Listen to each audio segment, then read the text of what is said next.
The application arrives, and AI takes a look, and immediately you have the decision. That is the dream of many companies. Many companies say it needs to be possible today that someone simply sends an application to my organization. The AI just checks things, and at the end, the AI says, okay, look, we had 150 applicants. These three are the ones you need to hire. Well, is that a dream or is it a reality? We need to look at what does recruiting and AI actually mean, because not only from a factual but also from a legal side, quite a number of things are going on right now. And let's take a deep dive into what is recruiting and AI really about. So, let's get straight into it. When it comes to recruiting and AI, and of course, some people said, isn't something on the legal side going on there? Yes, there's quite something on the legal side going on there. That is one way how to put it, and quite massive, quite a massive aspect is going on there. Very important here. I'm going to, of course, quote a magazine here, quote a newspaper here, everything, of course, and that's as a fair disclaimer. It's all fair use. It's all covered. I'm allowed to quote that, so I'm always quoting real world material to make this as relevant as possible for you as an organization. Recruiting and AI. What, of course, is what people are looking at. So, first, at the moment, recruiting is under pressure. It is not the case that people say, oh, you have more applicants. Oh, I'm very sorry, dear HR person. We are going to give you more time for that. We are very appreciative. We know that you have more work to do. Here you have more time. We just take a couple of tasks off you. That's not how it works. Usually they say, yeah, there are more applicants. There's more choice for you. So good luck, and take it from here. And then you simply have to deal with it. So you need to have the best result. At the same time, people say, look, depending on which countries, of course, you work, and they say, might be a bit tough on that. And so when it comes to the budget, they say not a budget race at the moment. So you need to get better results. Well, probably at the moment you might have a couple of more applicants at hand. You can, of course, simply say, yeah, we do a bit of bingo session, and we randomly cancel people and say, not you, not you, not you, because we didn't have time to look at it. However, the legal consequences of these might be severe and extremely expensive. So you need to be right on that end as well. So that means you need the best budget as well. And of course, when you now say, okay, best budget, that usually means we have to go on a tiny budget, limited budget. And that means that we then need to have more manual work afterwards. So we need more time. And usually the answer is more time. What about no? What about not giving you more time? So you also need the best time. You need the best result with the best budget and the best time. And that is where the conflict begins. When people now say it needs to be possible, and usually people who have no idea about AI, I got my AI training from the University of Pennsylvania, Wharton Business School. These are leading institutions. The training was extremely hard, but it also was extremely useful. When people say, and usually these quotes always go the same, people say something like, in today's times, it needs to be possible that an AI just tells me who's the best applicant. Isn't AI so smart? That needs to be possible, right? And especially people who have no idea of how AI works are the ones who, let's just say, speak the most about it without knowing what they're talking about. It's very important. We need to take a deep look. And of course, we can talk about this topic for 2 weeks. This is a this is a very short version of the pros and cons, because especially now when I'm invited for keynote speaking, training, coaching, or on consultancy projects, project interim management, or any kind of panel on which I'm sitting, usually people say, we need to have quick solutions. And when I ask them what kind of solutions then they are looking at and what kind of AI they are looking at, they only say, yeah, this AI that checks things. And surprise, surprise, we do not have AI checks things in science, because that doesn't exist. There is no AI checks things in science or in real world practice or anywhere. This is simply not AI. This is simply not AI. Surprise, surprise. So when we look at the pros, and of course what people always look at is time. And it is very obvious that, for example, let's say you have people who work for you and they need to be in a courier service. You need people who have a driving license. And of course, Americans will now say, are there people with no driving license? Yes. We have a rising number of especially young people in large organizations and especially in large cities who say, I don't have a driving license because I don't need one. When you live in Europe, for example, in Hamburg or in Berlin, or you live in London, many people do not have a driving license because they never needed one. And it's perfectly reasonable not to have one. But of course, when you say, hey, our job simply means you need to have a driving license, that means, and that is very obvious here, it's less time consuming to do that with an AI. When you say, look, there are 250 applicants, we have 5 jobs open, please say no to absolutely anyone, that has no driving license. And that is done within minutes. An AI can check very much quicker. And of course, that also means it's more cost effective. Let's say people apply in your organization via PDF. So you don't have some website, you don't have a portal, you simply have an email address. People apply by sending your CV via email. And now you have to read through all these open text CVs, 200 of them, sometimes even more.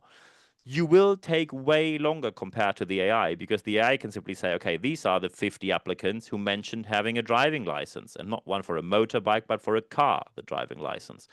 So that is time saving. That is also cost saving. And it's also, that's very important, when you have an AI which is designed with proper data. And I mean, when I say unbiased data, hardly any data is unbiased. It's almost impossible to have non-biased data. But when you have the data most closest to no bias, the AI in the first step is way closer to objectivity. When the data is designed the right way, always with that limitation, when you have really bad data and a really badly designed AI, everything just gets a turbo button. Everything gets way worse from there. But when you, for example, say, hey, I have no biases towards people who have a different appearance, have a different picture than I expect them to have, or they wear something different, not suit and tie as I expected, but they wear something different. And I am not biased towards names or towards addresses where they live. When you know how local areas work and which is the good part of the city or the bad one or the not so great one, let's put it that way. Easily, very easily, when you were not professionally trained on unconscious biases, you will have unconscious biases. And you always spot the people who have unconscious biases by these, because these are the people who tell you, oh, Niels, when I have an interview, within 2 minutes, I know if it's a fit or not. I just know because I'm in the industry for so long. It's my experience. I just know in 2 minutes. And you usually don't know in 2 minutes. Very important. So objectivity, when the data is done and designed the right way and implemented the right way, and the AI is a good one, then the objectivity there is way better than the objectivity any human being can have. And of course, it's scalable. I just give you a very simple example. Let's say you put a job ad out there and you think, yeah, let's hope for 20 applicants. We are a small company somewhere in rural northern England. Let's hope for 20 applicants, maybe 25. And for whatever reason, your job ad ends somewhere getting shared on social media, and suddenly you have 150 applicants. But you still need to check who has a driving license, because you need a salesperson. The salesperson needs to drive around the countryside because that's your product. Your product is sold on the countryside, in the countryside. An AI will simply check for driving licenses quicker, so it is scalable. And you can always say, okay, I add more server power, I add more IT, I just book it on demand for the next couple of weeks. That is way more and way quicker on a scalable level and implement it in your organization than saying, okay, so for this one recruiting, we need 2 more HR experts. Hiring them, finding them, onboarding them takes way longer compared to just booking more AI or more power with a server to calculate through lots of applicants. So scalability is simply given. Also the matching, when your matching follows very strict criteria, the matching can be done way quicker with an AI. And especially when people now have questions. So for example, let's say you are looking for someone who works in logistics and they need to load and unload ships because you are somewhere at the seaside and your goods arrive by ship and you need to get goods off the ship and you need to get goods on the ship, import, export business. And the usual question that are now coming up. Do you have a shift system? Mm-hmm. Is it 2 shifts or 3 shifts? Uh-huh. What about weekend work? What about Sundays work? What about night work? Oh, by the way, what about weekend, Sundays, and night work? Do you pay more for that? If so, how much? These are things you're probably not putting in your job ad because you do not want to see your competitors using your data and then simply adding a pound or a dollar or euro per hour and outperforming you on that account. So chatbots can answer these questions right off the bat. So when someone says, I looked at my job ad on a Saturday night, didn't have anything but better to do. I want to go to the pub at 8:30 after I watch match of the day, a bit of football, now surfing around for job ads, by about 8:30 or 9, I probably just go to the pub. And between that, they find your job ad and they have questions when they then have to think, oh, there's no one in the office, so I have to wait till Monday morning. Oh, I'm at work on Monday. Yeah, maybe Monday afternoon, I just give them a call from my mobile, and they most likely will have forgotten about your job ad by then. So when you have chatbots, they can simply answer 24/7, and they are also designed by AI. And when it's well set up, so you tell the chatbot only give answers when you really know. You put the temperature, that's the term you use in AI. You put the temperature low, that means the AI only gives answers that actually is the answer from, for example, a file you uploaded. So very important is that the chatbots only give answers where they are sure about and they do not hallucinate, which you often have heard about. By the way, when you look into science, Graham Jones just wrote, he's a professor at the University of Buckingham, just wrote a great article about that. When people complain about the 0.7% of hallucination that AIs have, humans have about 7% of hallucination, 10 times more than AI. We sometimes say things, oh, I'm very sure you can go to our location by public transport. And someone says, no, I think it's under construction. No, we have public transport. And you find out, no, it's under construction. It's not working. So you see hallucinations are a big thing, of course, with AI, but we should take care of our hallucinations first. So chatbots can tremendously help. However, there are, of course, cons to the whole system. First, of course, when you have bias in the data, and that is the main thing you probably heard about, the Thai, which was a chatbot by Microsoft, had to be taken offline for racist utterances with a chat person they chatted with and they made it public.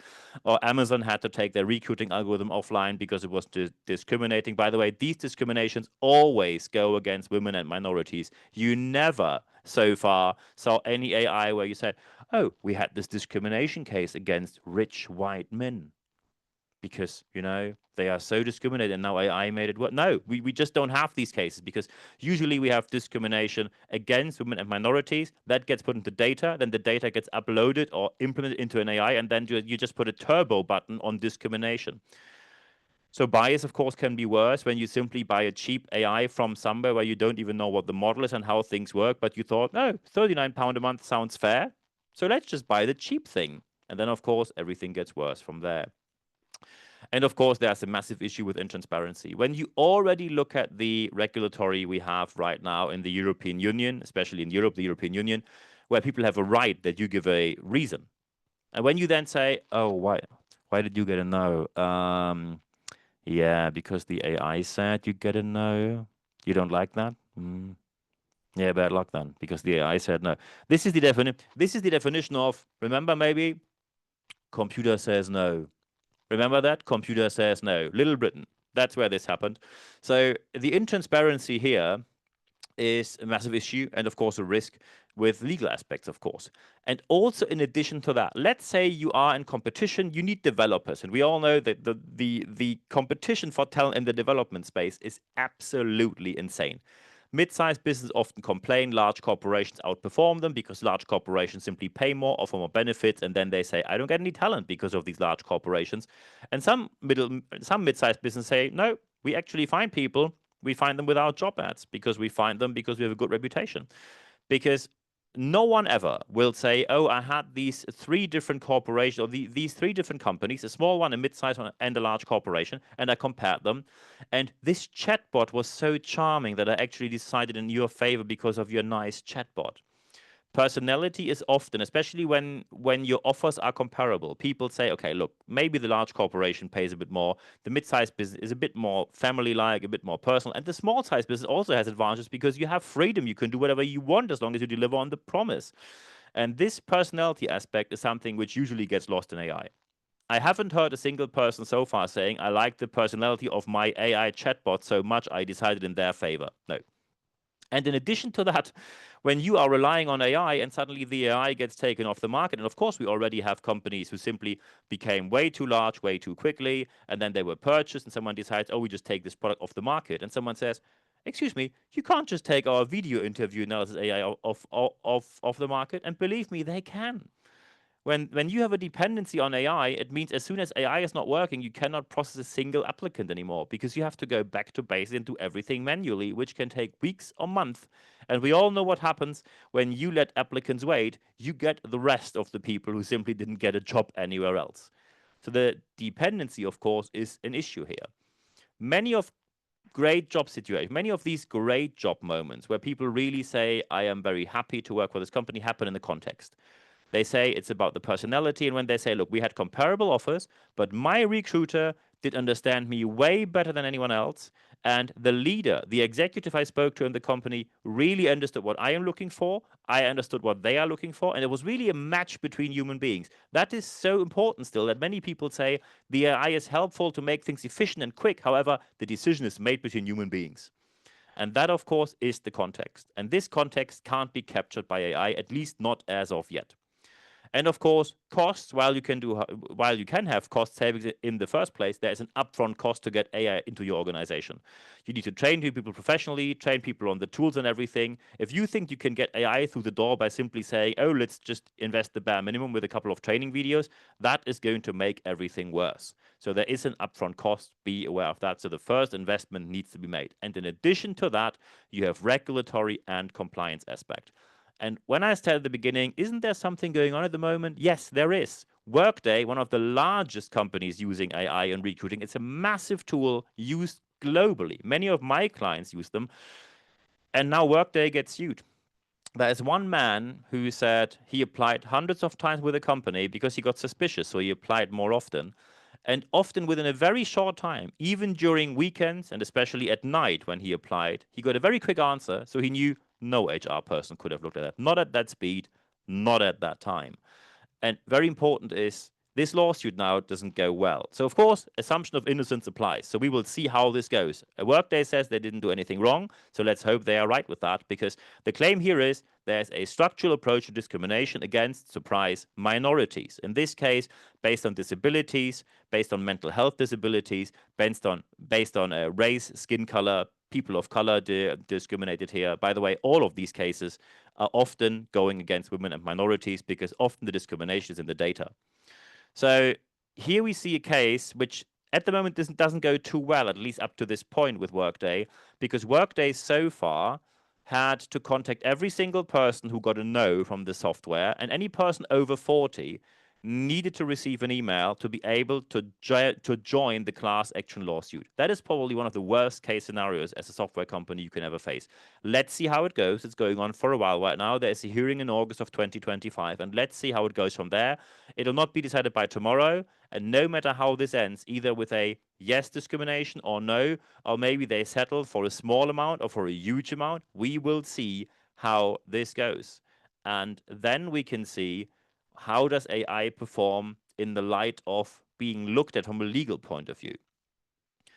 So when you, of course, now say, okay, that is quite something, and I need to be on the safe side. I can't be sued, can't risk that. How do I implement that? And there are a couple of scenarios where AI is a safe bet. And number one is a high volume. When you, for example, say, look, we need someone working for us in logistics. You need to load things off a ship and load things on a ship. It's nothing more than that. Get things off the ship and then get things on the ship. On, off, on, off. Roll on, roll off. Yeah, the roll ships. So when you have high volume applicants, but you say driver's license is a must have, or you need to have any kind of operational safety hazard accreditation or any kind of work safety certification because it's part of your role, that can be done way quicker by AI, and use AI for that because AI is really good at that.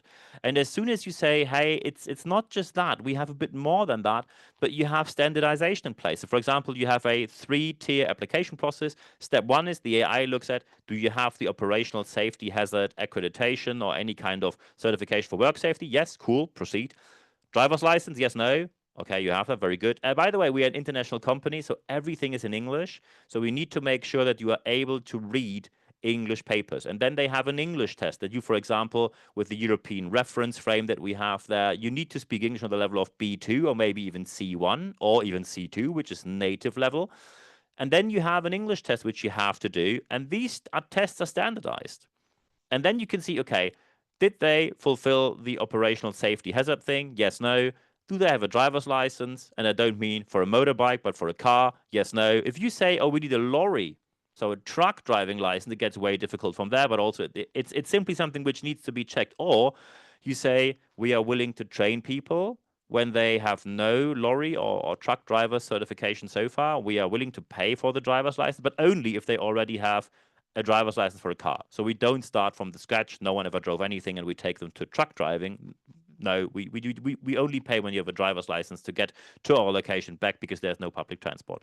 Everything that is standardized and then followed with the language test, everything that is standardized can be done by AI way better compared to manual work. However, at the end, especially when people say, could you give me a decision? And I want to have a reasoning for that, the decision is with the human being. And so far, I do not see one case where a court upheld the decision and said, oh, it was a bad decision, but the AI is to blame.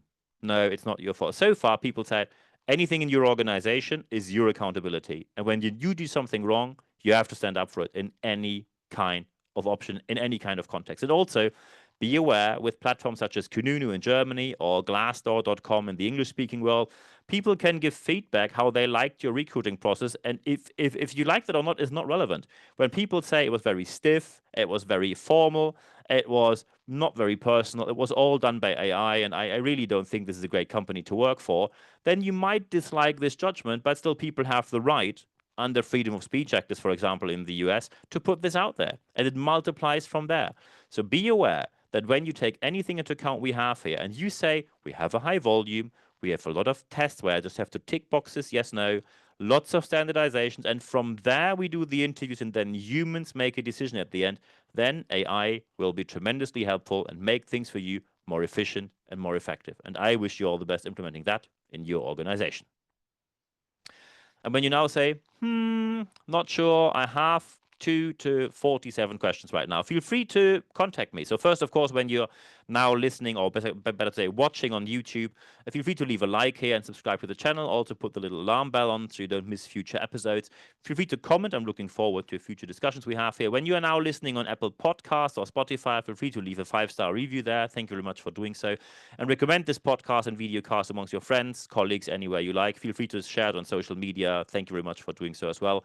One thing which we only have on YouTube, very important, are the YouTube Shorts. Leadership tips, a leadership tip every single day, published via YouTube Shorts, so only available there. So it really pays off to follow YouTube because we are expanding our content there also. And it's all free of charge. So there you go. Feel free to take it from here. And Apple Podcasts and Spotify, of course, also worth following. That's our podcast. So when you want to listen on the go, that's where you find it.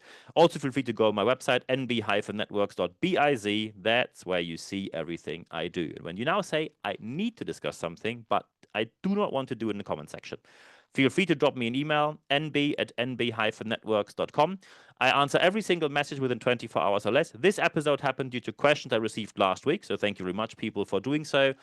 And then we just take it from there. When you have something very specific where you say, hey, I need someone for our company, we need a training, speaking at our events, training, speaking, coaching, consulting, or a mentoring program, or maybe could you help us with project or interim management? Of course, I can do so. Feel free to contact me there.